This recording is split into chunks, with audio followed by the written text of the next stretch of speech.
भगवान के स्वरूप और भारतीय परंपरा और हिंदू धर्म के प्रचारक आदि गुरु शंकराचार्य के 20 अनमोल विचार। आत्मा और परमात्मा एक ही हैं। हमें अज्ञानता के कारण ही ये दोनों अलग अलग प्रतीत होते हैं। सत्य की परिभाषा बस इतनी ही है कि जो सदा था, जो सदा है और जो सदा रहेगा यही सत्य है, बाकी सब मिथ्या। वास्तविक रूप से मंदिर वही पहुंचता है जो धन्यवाद देने जाता है, मांगने नहीं। हमारी आत्मा एक राजा के समान होती है और हर व्यक्ति को यह ज्ञान होना चाहिए कि जो शरीर, इंद्रियों, मन, बुद्धि से बिल्कुल अलग होती है। आत्मा इन सबका साक्षी स्वरूप है। तीर्थ करने के लिए किसी स्थान पर जाने की जरूरत नहीं है।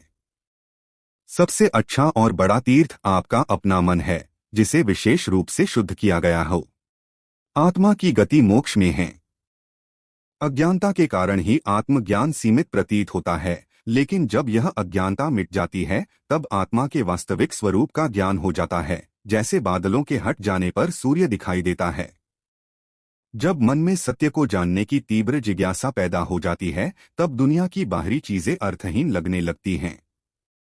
सत्य की कोई भाषा नहीं होती। भाषा तो इंसानों द्वारा बनाई गई है, लेकिन सत्य मनुष्य का निर्माण नहीं है बल्कि आविष्कार है।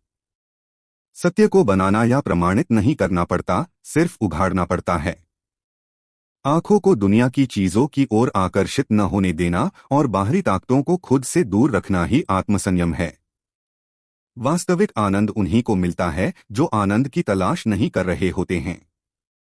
जिस तरह एक प्रज्वलित दीपक के चमकने के लिए दूसरे दीपक की जरूरत नहीं होती है, उसी तरह आत्मा जो खुद ज्ञान स्वरूप है उसे किसी और ज्ञान की आवश्यकता नहीं होती है अपने खुद के ज्ञान के लिए।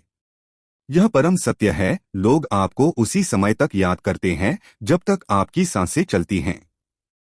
इन सांसों के रुकते ही आपके करीबी रिश्तेदार, दोस्त और यहाँ तक कि पत्नी भी दूर चली जाती है।